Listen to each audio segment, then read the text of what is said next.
Welcome to Total Money Management. We're back, and guess what? We found Tom. Wait, do you want to let the listeners know where you were? Mate, Well, yeah, not really. Drum roll, dude. Drum roll. I'm the rinsee. You're either My job is to just sit here and get heckled now. So last week, Steve said he'll give $1 away if someone can guess where Tom is. And I think, what were the options? Golf. No, children were homesick. He was at a Hungover? a work You event. absolute pest. No. I said I kept it clean. I said he was home with a child who was sick. He was at work, or he was at a steak cooking. Where were you, Tom? I was cooking steaks. You were cooking steaks. Yeah. That's so nice. It went quite late. And where were you? It went quite late. That's a surprise. And where were you yesterday when you missed the coaching call? Last night, Yeah. he was. Were you on last I night? was still working my fingers to the bone. Oh, were you? Because I Yeah, thought I was saw one saying Tom's iPhone. I was on a boat. He was on a boat. Oh, Jesus, bloody I tough. did join. Tough He gig. was on a boat. What was I? He's on a boat. Oh, And Jesus. if you want to have a look at the camera there, this is the third and last rinse for Tom. What have you got on your face? It's Yeah, yeah. disgusting. What is it? It's Tom's got a second job. yeah. Pornography. Hey. He Okay. flies to Amsterdam every couple of weeks. Dirty Mo. Righto. It's what is it? Movember. Yes, and Do- it's do the we- signals and noise ending November 14. Let's move on, gents. Right. No. He really wants to get away No, from no. that. I'm being Righto. serious. If we want to donate to Tom. He's going to put his link in the chat. And it's BSB and account Movember number. for men's mental health. Is that what it's for? It's for a good cause. Right. Okay. Thank you. Right. All Good. let's get on with Let's get on with it. They don't dial in to hear us talk about Tom's mustache. it. They will moving forward. Righto. What else have we got? Well, what have we got? We had a good coaching call last night, and you talked about commodities and I did. and certain types of commodities are really cheap. Certain things like gold are probably not so cheap, but in relative to everything else, maybe they still are. Yeah. Steve's gold, got his eye on commodities. yeah, because gold. I didn't realise this. Gold has doubled over the last 2 years. You know, so the reason why that was unusual. I'm going to do a bit. I'm going to do a bit more on gold soon. The reason why is partly because, even for my own edification, is because gold doesn't pay a dividend, you don't really know what the value is. So it's like Bitcoin, Yes. right? It's like, okay, well, I know the price of gold, but I don't know the value of it because there's no dividend to say, oh, it's on a PE of 37 or whatever, right? So I'll do a little bit of a history of gold. And a friend of mine is a gold dude, so I'll talk to him. Gold dude. A gold dude. Only Steve knows gold dudes. And He's got a guy. that's another word for expert. And I'll see if we can get him on the show because I think the reason why is I'm interested in gold over the next 5 or 10 years, not the next 5 or 10 months. So what I'm saying is let's educate people about gold. Not for the next 2 month bull market. It's for saying this is the reason why you should hold it in your portfolio. This is the way you actually, allocate and rebalance. Yeah. Well, like it or not, people love gold as a safety hedge, right? So when everything's going to hell in a handbasket, people tend to turn to gold. It's an inflation hedge as well. So our issue is at the minute is that everything's expensive. Yeah, that's why I think I said last night, and this is a little bit left field, folks, so take it for what it's worth. When things are expensive, they generally fall or mean revert, right? Okay, that's fair enough. Now, the over the years, generally one asset class is expensive and others are cheap. So if you look at history, gold is cheap, stocks are expensive. When gold is expensive, stocks are cheap, right?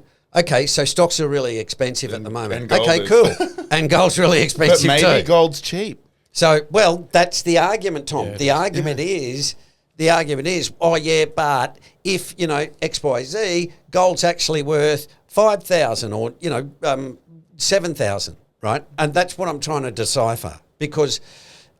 And that's the difficulty with not having a dividend, which is saying, okay, I don't know what it's worth. All I can do is try and see it in terms of correlation, Yeah. right? If stocks are going to fall, gold does well. Oh, okay.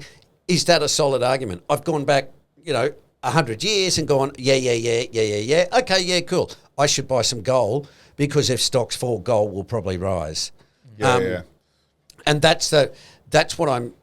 So my point being is stocks are expensive. Okay, gold has doubled in 2 years. Okay, we can't really expect that to continue. Has that ever happened before with gold? Because I think you spoke about on the coaching call. I'm not even going to attempt to throw a date out there because I know it was ages ago. But you explained like some pretty parabolic rise. That gold had in the 70s. Yeah. Now the reason why I chose the 70s was because they were the high inflation era, right? The 70s. So if I'm right and we get higher inflation For longer. i.e., okay, well, what period of history do I look at and go, what was it like today, in 1870? No, 1880. Oh, 1970. Gold in 1970 went from something like $200 to 2,000. No, that's not right, Stephen. It went up about 5 or 6 times. So in other words, it was a really good investment. Yeah. Right? Now, the argument has always been Yeah, I've gold got them here. So gold in 1970s, 180 to 200, down to 100, up to 500 an ounce. Yep. And so it had like a 1,400% gain. Yeah. I think it even went to about 900. I could be wrong, but my point being... 850, yeah. Yeah, there you go. It made a lot of money. And so it was a really good investment. The thing you've got to be a little bit careful of is becoming a gold bug, right? And so there's people who... It doesn't matter what happens. It's just buy lots of gold. And it's like, yeah, righto, okay. But what you find out is they're just blind in terms of gold. There's queues outside the gold shops, like in the shopping centres. Yeah, but crazy. Yeah, but those queues have disappeared. So there may have been some quirk, of something going on. But it just... Look, I don't want to dwell on it, but it's just, again... We're saying commodities are the place to be for the next decade, and what we want to do is sort of prove to people that commodities are attractive, right? That's essentially what I'm saying. So we've got here. So there's commodities which are, in our opinion, good value, but then we've also got EM sovereign developed. Yep. So EM sovereign, is that different to just emerging markets? That's bonds. Right. Okay. Okay. So emerging markets are fairly cheap. They've shot up. Some of them have shot up a lot. Korea's like bolted, but there's still some that are cheap. Right? So Turkey, commodities, Brazil. And bonds. Yeah. And it looks like emerging market forex. Yep. The thing with bonds is the argument is if stocks are expensive, interest rates, the economy tanks, the interest rates fall, and therefore you pick up capital gains on the bond. Right? You buy it at 5%, the interest rates fall to 2%, you've got a bond that's paying 5%, I come along and go, dude, I want that bond paying 5%, and you go, cool, it's, cost me 92, you can have it for 87, so for 99, so you've got to give me more money, right? Yeah. So that's the way bonds generally work. But Jacob, if you look at the other end, gold is expensive. Yeah. Right? So that's where I want to look at a little bit further and go, okay, let's see if we can help folks by going, yeah, it's good, no, it's bad, or, Where would it fit in a portfolio? Yeah. If you said to me, Steve, it's a PE of 80, I'd be going, okay, listen, I'd be selling more than buying. But if you can say to me, Steve, it's a PE of 10, it's like, okay, well, we might double up here. Let's get your gold dude on. Yes. Short storage. So short stories. Denmark leads through the revolution. Germany, it's about cars and communications. So what are we saying? Basically, Germany's whole infrastructure economy is cars. Yeah. Well, what happened? There's a couple of things here. Denmark. I'm being smart ass here. Denmark is about minus 20 year to date on the stock market, right? Shocking. However, what happened was Denmark ordered 233 buses or something from China, right, to be built in China. Righto, China builds the buses, sends them over. Oi, here's your buses. Cool, great. What Denmark finds out is someone in Beijing can flick a switch and the buses don't work. Right? So that's a bit of an issue. Right? So they got Denmark... 233 of these things. That's exactly right. Right? So ASIO chief Mike Burgess gave a speech this week which said, no prizes for guessing, but one country is trying to hack our water and electricity infrastructure. Right. Okay, so, you're sort of picking up the pieces here. So the Denmark has basically said, okay, hang on, it's a little the equivalent of sort of saying, listen, we're pulling the SIM card out of this sucker and we're putting our own in there. But why I'm doing that, what I'm saying there is we're not going to buy things from China where they can control them, right? It's just bullshit. It's not going to happen. Yeah. You imagine, see, this is, and look, I'm old, I get it, right? But I'm looking at it going, I'm not buying a car. I don't want to buy a car from Tesla who says, oh, listen, sorry, we bumped the computer switch and you can't drive anywhere. It's like, well, can you fix it? It's like, oh, we're all busy at the moment. I want complete control of my vehicle. I don't want anybody else remotely controlling anything, right? So that's that part of it. The problem Germany's got is Germany's had a history of superior engineering, right? They're all known for precision tools and right, great engineering. Okay, so along comes China in the last 2 or 3 years, and it's basically smashed. Just blows them out the water. Their car industry, right? So now the Germans are saying, well, like everybody, hang on a second here. It's the only thing we've got. Well, why are we buying them off you? Yeah, the problem we've got is we went through this in the 80s with Japan, right? We said, hey, we're going to deregulate. We've got to be competitive. And they just wiped the shit with everything, right? No more white goods, no more TVs, no more technology was all coming out of Japan, right? Cars, all out of Japan. Now, the reason was because the Japanese were fiddling the books and industry policy and giving subsidies and suppressing their currency, right?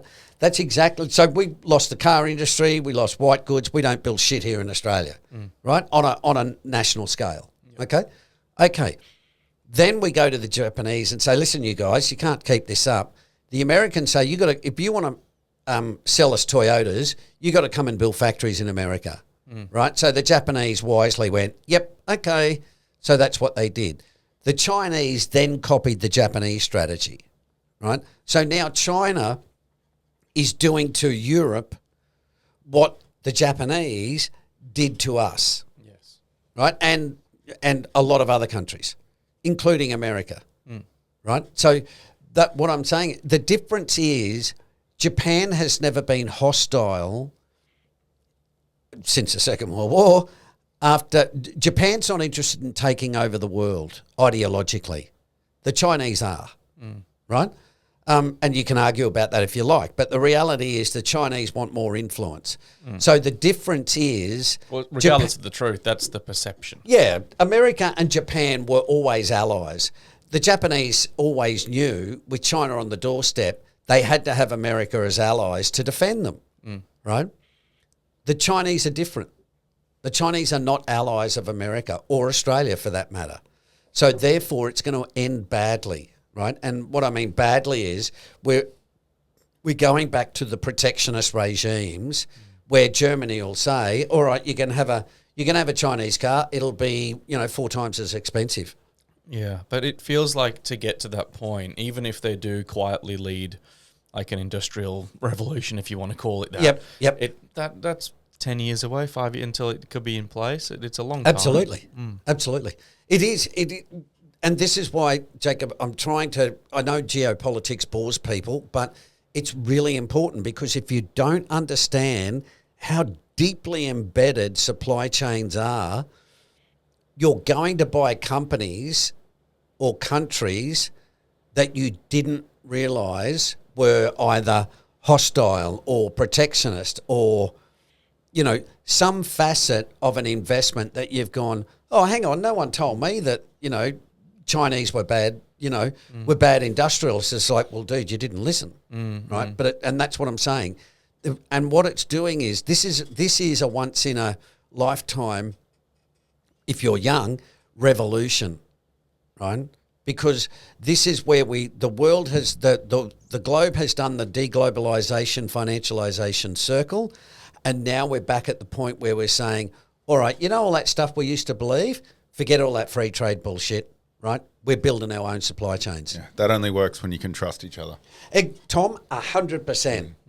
100%. And the Americans were the one that said, hey, listen, you guys are not trustworthy anymore. We've had enough. We're spending all this money overseas and you guys are doing us over. End of story. We're going home. Yeah. And it forces everybody else to do the same thing. We could do it a full 3-hour podcast on this, just on itself, and we probably should at some point. Yep. But next up, I mean, Buffett stepping back, but I know we want to talk about Buffett and what here, but for me, an interesting thing that came out, I think today or even this morning, was Michael Burry stepping down. Yeah, And closing his hedge fund as well, which, and he wrote a letter to the investors saying he's lost. It's now. nuts. It's like, I don't know what to do anymore. Well, Buffett did the same thing in, I think it was 69. Buffett wrote to his investors and said, I'm closing Berkshire down. There's no bargains. Market's crazy. I think it was 68 or 69. So Bury's doing the same sort of thing. Is he mostly cash as well? I actually haven't kept across him. Yeah, I'm not sure, Tom. He's made some pretty wild calls. He put so much money into... The Big Short worked, though. Yeah, after the GFC, he called... he made a big call on water. He said water was going to be the next big thing, right? And often you've got to be careful with these sort of guys because John Paulson was another guy who called the GFC and made, a lot, like 20 billion, right? A lot of money. And then he made a call, I think he was obviously early, but he made a call, I think, for gold. And, it didn't happen. Didn't do much. And often what you do is you find, and again, these people that they get famous as one-hit wonders. It's like a record, right? You make a record, you sell 10 million copies, like, what's that idiot? One single. Gangnam Style, right? Yeah. Or whatever his name is, right? Can you show us a dance? Yeah. Well, he's gone. How's it go? Well, now, funny you should mention that, Tom, because what I wanted to do was one thing that was really important this week was that the US Geological Survey put 15 new rare earths stocks on the... And now you're going to try and say more. On the list. Is there a tomium? Right. And so what I thought is really important is Jacob could read them out for me because I haven't got my glasses on. Just read the ones with the asterisks, mate. Hang on, if what you have just you go done? through them. What have you done? Just run them from the top. Oh, I don't know if I can do this. All Okay, right. mate. That's the first one. Cerium. Right. Dysprosium. Right, good. That's Europium. 2. That's only 13 to go now. Europium. No guesses where that's it's from. Europium. Europium. I don't know. Gadolinium. Holminium. Lanthanum. Lutinum. Neodymium. There we go. There you go. It's a real thing. The next one. Praeodymium, is it? Samarium. Samarium. Terbium. Thulium. Oh, Jesus, what's that one? Ytterbium. You got to say it with an accent, that one. Ytterbium. Yep. Next and one. Yttrium. Yttrium. And that's it. There you go. There you go. Now you know why the government doesn't give a shit about them. If they had called them like blob or something, you go, oh, okay, yeah, that's easy. I can't believe neodymium's in there. So there you go. I'm just getting you guys back. Get me back. All right. So, but it is an important story, and we'll deal with that more and more. Right. I'm going to cut that bit out now. What's next? So Buffy's Buffett's bowing out. Bowing out. Yes. Which is no surprise. I mean, But his final hurrah, sitting on heaps of cash. Yeah. shitting on the guy. And sitting on the market. Okay. Have some more wine, Tom. Yeah. Okay. But he's on the lesson of the week. We'll talk more about that on the lesson of the If we're week. cutting things out. But because I think this week in terms of Buffett was a really important event, right? If you read his letter, which is really worth reading, it's only 8 pages, but it's a 95-year-old guy saying, it's over, folks. I'm probably got 12 months, right? And statistically, he's probably, because I know Buffett, statistically he'll have looked at it and gone, okay, if you get to 95, 1 out of 50 get to 100. Okay, am I going to be the 1 out of 50? Probably not. Okay, well, I probably should write a goodbye letter. Well, how many at 95 live off Coke and cheeseburgers? Steak, yeah. I suspect. Donald Trump. I suspect he may well be sick, or he may have something wrong, and they may have said to him, "Listen, Warren, you got 6 months or something," and he's gone, right, okay, and so that's the catalyst to write the letter. That'll be a sad day when it happens. Well, it must have, the other thing I thought was, and it's a bit sort of esoteric, but it must have been really, it must have been really hard losing Charlie. Yeah. Like the bloke he best rings mate. every day, right? It's like losing your partner, It'd your be other like, you'd half. be like you blokes losing me. Dude. Yeah, You okay. don't know what to do yeah, about it. maybe a little bit early on that one, but Nah. but in all seriousness, like it must be hard to have a bloke that you're mates with for like 60 years through thick and thin, and then he Croaks. passes away and and the phone doesn't ring, right? The phone's just it's an interesting sort of thing, but you would think, generally, like. The thing was, they said he said something about his kids, right? The kids are going to do this, right? And you're thinking, yeah, kids, right? Like they're like fucking 69 and 71 or something, right? You being Yeah, they're no spring chickens. And I'm thinking, yeah, kids, probably 20 or 30 these days. It's like, the boy's 71. It's like, holy Jesus, But at 95, like you can't have many friends at 95. Right, because there's just not many people around. Especially on his level as well. Still. Absolutely. And people would, you could imagine the number of letters or phone calls or stuff that he gets. Please, Mr. Buffett, my child's dying of cancer. Please give me money. He would get absolutely inundated with that stuff, mate. I wouldn't be surprised if they came out and said he got 1,000 a day. It'd be like, yeah, that'd be about right. Yeah. It's just actually, I hadn't even thought of that. Because you don't crazy. think of Buffett as a crazy celebrity, do you? You just think of him as a rich Just dude. everyone knows who he is. Yeah. Though. Yeah. Well, generally, Tom, yeah. Everyone knows he's got a lot But of dollars. he played up to it a bit too. He doesn't mind being front and centre. He likes the limelight. Don't kid you that he's an old bloke in Omaha who just, It's not humble. Yeah, well, I think Buffett is humble, and I think he's genuinely, and we'll talk about that in a minute, a decent character. But by the same token, he's always been keen to promote Berkshire Hathaway and the Coca-Cola and Dairy Queen and all that sort of stuff. So he's not that folksy old guy. He's a pretty ruthless businessman as well. You don't get that rich by going, oh yeah, I'm just a really nice guy. It's like, no. You have to climb up the ladder, and it's not a nice one usually. Well, yeah. So anyway, let's talk about the Aussie economy. And I've just skipped over property again, so we're not going on another tangent. Yeah. Well, no, Yeah. the Aussie economy is property, mate. Well, that's true. Yeah. That's all it is Pretty anymore. much. I think they Right? said, what is it, up 1.8% or something in the last month, given the new homeowner scheme. Jesus, So- look, honestly, we're Who's asking. recording the price of property monthly? We're asking for it. I'm in a property group just because I'm interested when they send numbers out daily. Huh. It's insane how you can measure the value of a house every day. Yeah. That's when you know you got speculation going on. Oh, it's right? insane. I mean, Brisbane's now 1.1 million for the average, Brisbane home. Yeah, I mean, it's just nuts. I think I saw today, I didn't click, but there was something like there's now 28 suburbs over 2 million. Like average prices over 2 million. in Australia or In Brisbane. What? That's what I'm saying. That's not surprising. I know, but it's insane. It's absurd, yeah.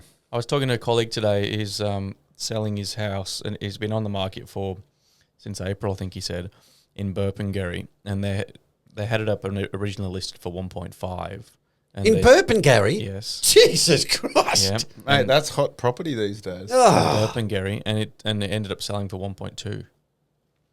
So Even 1.2 at bloody Burpengary? Yeah. Jesus Christ, you need a visa to get there. Yeah, sorry for any people that live in Burpengary. Yeah. Don't listen to Steve. He didn't But I even, just by thought it the was way, interesting. he didn't even want to give you guys books, even though he promised them last week. Who? They send me the address, I'll give them the book. Okay. Everyone next minute, 1,000 people send their address. Yeah. Well, anyway, look, property's just a shit show, folks. Anyway, we're going to have some property people on to talk to us where they can say Steve's an idiot. And I'm quite welcome if they come on here and say you're an idiot because, and if it makes sense. I No can't worries. wait for you to go head to head with a property guy. That'd be fun. Well, look, I talked to one a lot at the coffee shop, and He's an old guy. We'll get him on the pod. And the arguments fundamentally to me make sense. I get it, right? Population growth and, all that sort of stuff. But that doesn't necessarily mean that prices are not in a bubble, right? That's a sort of my argument. But my base argument is the property market is controlled by the banks lending. If they don't lend to property, prices go down, right? That's the way it works. Yeah. And I can bring that evidence forward. The thing that concerns me on this part is when you look at investors buying property, they are buying, mainly 99.9% buying existing properties. Yes. Right. Well, all that means is they're paying more money for an existing property. There is zero productivity happening. Right? So we're spending roughly, and I've said this before, we're spending roughly $250 billion a year buying each other's houses unproductively. Right? That's about 1% of GDP. And the government makes a shitload in stamp duty. Yeah. Well, yes and no. I mean, yeah, they do. But Jesus Christ, they've given away half the bloody bank with, reduced stamp duty, first homeowners grants, like all the stuff they this is my complaint. No one ever comes to bloody stockholders and say, listen, you blokes, we'll give you something to make you buy more stocks. We'll give you a capital gains exemption. Yeah, absolutely, Tom. But, you walk into a bank and say, hey, I want $1 million to buy stocks. They go, yeah, okay, turn around and get lost. You walk in and go, listen, I've got 2 dimes to rub together. Cool, you can get a loan, for a property because it's collateralised. Yeah. Right? You go bad, they get the property. They get it back. Right? That's what happened in the GFC and they got it for 10 cents. Exactly right. Evil banks. They're the bad guys. Righto, should we talk about lesson of the week? Yeah. Let's do it. I wanted to talk about Buffett and a little bit what you touched on before, Tom. I was reading today, this afternoon, Elon Musk came out and said, Optimus, that robot, Optimus is going to is going to cure poverty, right? Wide sweeping. In the future, everybody's going to get whatever they want, right? This is the sort of bullshit that this idiot goes on with. Now, 10 years ago, he said within 2 years we'll have full self-driving, right? Here we are, 2025, we're nowhere near self-driving, right? Okay, last point on Musk. He wants $1 trillion in a pay packet. It was approved. Right? What? $1 trillion from Apparently his $1 trillion pay package was approved. Yeah. From who? But Musk wants the shareholders. He says he should get paid $1 trillion if he reaches certain milestones. I don't think he'll reach them. But to me, that's not the point. $1 trillion? Now, contrast that with this. You've got Warren Buffett, who's lived in the same house for 65 years, right? Drives an average car, has had 2 marriages, right? And his first wife, they divorced, right? He's lived in the same house. He's taken, I think he's taken $100,000 a year as a pay from Berkshire Hathaway, right? He's always tried to do the right thing. Now, if you read the book, The Snowball, Buffett made one mistake early on, and I think it was, I didn't check it, but I think it was with the newspapers. He went in and he took on the union, I think, and it sacked people and stuff. Anyway, he came out of it really badly, right? And he took the lesson away and went, okay, that was really awful. I'm not going to do that again, right? So he and Charlie have always tried to be as ethical as they can, right? So what I'm saying is you look at that just on a character basis, right? Because Buffett said you can never do a good deal with a bad person, right? And this last market cycle has been infected by a lot of people who are bad people, right? And what I mean by that is they're fraudsters, right? Sam Altman, Sam Backman-Fried, Elizabeth Holmes, Adam Newman. You know, these people were down and out fraudsters, and there's still plenty of them about, right? Elon Musk, you know, could you imagine Warren Buffett rightly saying to Berkshire, hey, I think I'm worth $1 trillion. Yeah. Right? At least if they said to him, dude, what are you offering? And he says 20% compound per year, you'd be going, okay, cool. I'll give you $1 trillion. Right? If you hit your numbers. So, but anyway, there's a couple of things. I'll read this, what I've written. Buffett's fairy tale end would be a market crash, right? With Berkshire holding over $400 billion in cash. He gets a final hurrah by deploying the cash to compound over the long term, thus cementing his legacy as the greatest investor the world's ever seen. And there's no doubt that he's got requests after he leaves. Oh yeah, he'd have said to Greg Abel, "Listen, this, bit more of Apple, bit more of this. Yeah. You know, if little this less happens, do this." Absolutely. So I wanted to, I just give you what I think are my 3 greatest lessons from Buffett, even though there's so many of them, right? And it's something we teach in the Wells program, right? Yeah. The first one is keep it simple, right? The more things are complex, the more you should run a mile, right? And I mean that in all manner of things. So again, you know, he lived in the same house for 65 years. He didn't worry about the bloody bedrooms or, oh, how much is it worth? Or, you know, I want to move somewhere else. Or, oh, you know, Johnny bought a bigger house, so I should buy a bigger house because I'm smarter than Johnny. I'm just living in the same house. Less decisions. Absolutely, Tom, right? 80 years of the same investment philosophy, never wavered, right? Has seen heaps of bubbles, the nifty 50 in the 60s, right? He saw the .com. He's seen this latest AI stuff. Never gone near any of them, right? I mean, that, and because he understands the simplicity of it, right? Second one, compounding, right? It takes time and patience. He's really clever, and we're going to write some special blogs on this about his use of the geometric average, not the arithmetic average, right? It's really, really important. And you need to understand time or the way that works, right? He has been, because he has such a great maths brain and has been doing it for so long, and with point 1 of keep it simple, he can look at a company and just go, boom, boom, boom, nah, right? Automatically just go, nah, I don't want it, right?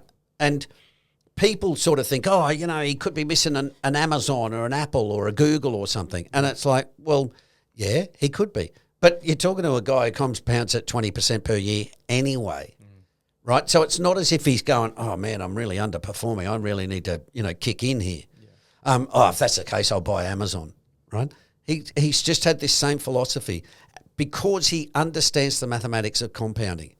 And I'll, you know, go into that more in a few blog posts. Last one, value, not price, right? What I was saying before about gold and about Bitcoin is Buffett talks about value, right? And I can tell you the price of gold, but I can't tell you what it's worth, right? And Buffett's got a great argument there. Now, it doesn't mean I'm invested in gold, but it doesn't mean that Buffett is not correct, right? And he is, because any investment is the sum of the cash flow that it pays out over time. Well, gold doesn't pay out over time, doesn't pay anything. Right? Now, the price may change, absolutely, but doesn't pay anything. So does that mean he wouldn't invest in gold? Oh, no, shit no. No. Because he says, well, it doesn't deliver anything. You know, you buy $1 million in a farm, well, you get crops and you can sell, you know, corn, tomatoes, wheat or whatever. You buy $1 million worth of gold, what do? Nothing, it just sits there. Yeah. Doesn't have any productivity similar to buying each other's houses. Yeah. Interesting. So he might buy a gold company. Who, I'm not Buffett? But I'm not sure if he did. No, he never has. No. And so the point being, knowing the price is easy, knowing the value is the tricky bit, right? So you've got to do the maths.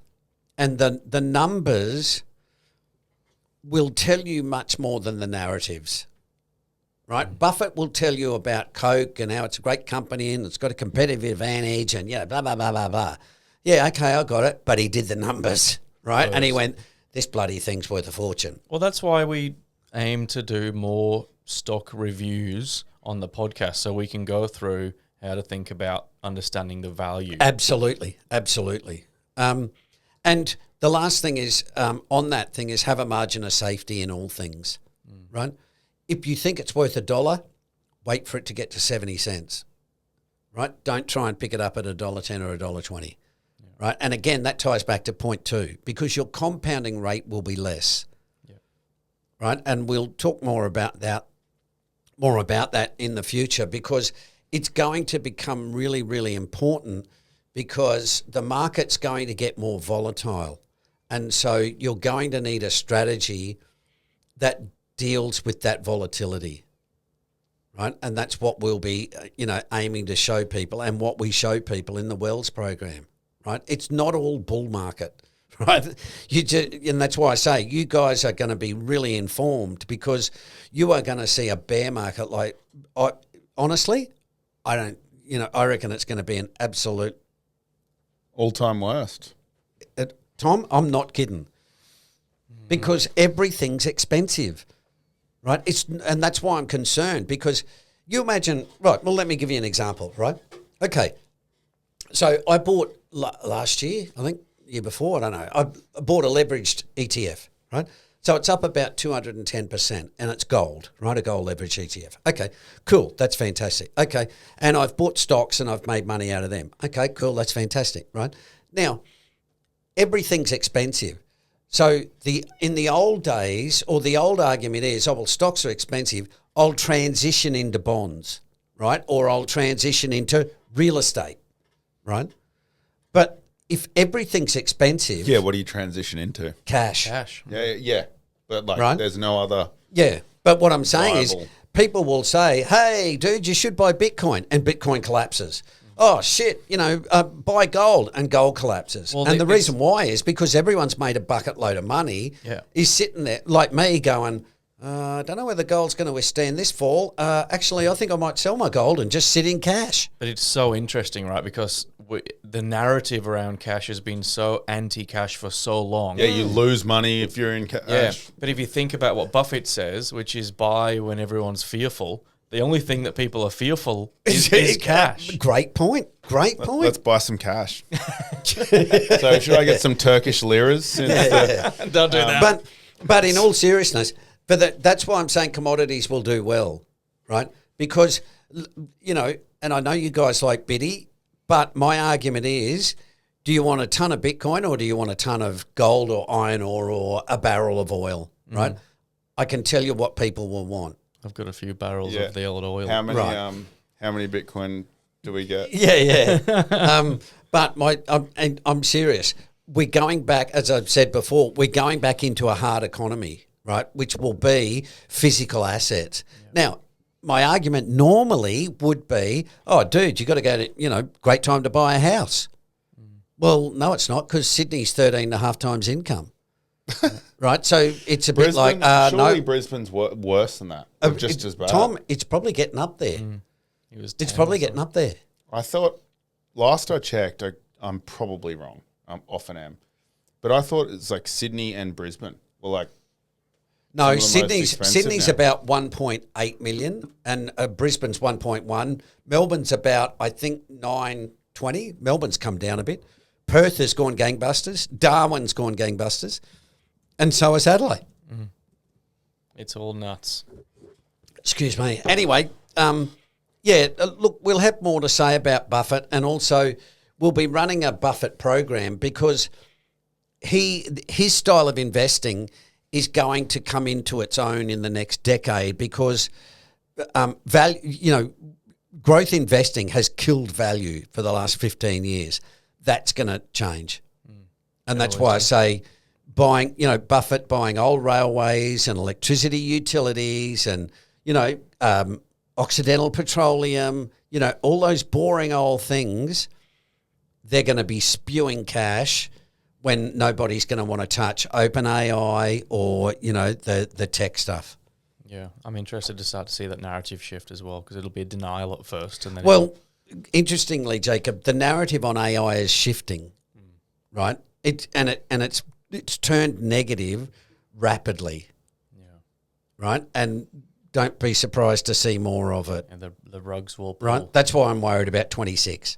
Yeah, well, we'll close it up there.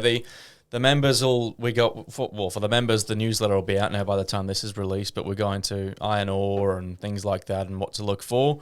And there's a few of the things that we're looking at as well. So reach out if you have any questions. Other than that, donate to Tom's Mo.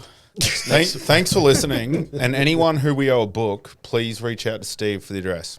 Yes. Send me the address. I will send you a book. In 2027. Thank you. See you guys. No, we will deliver. This podcast does not provide financial advice.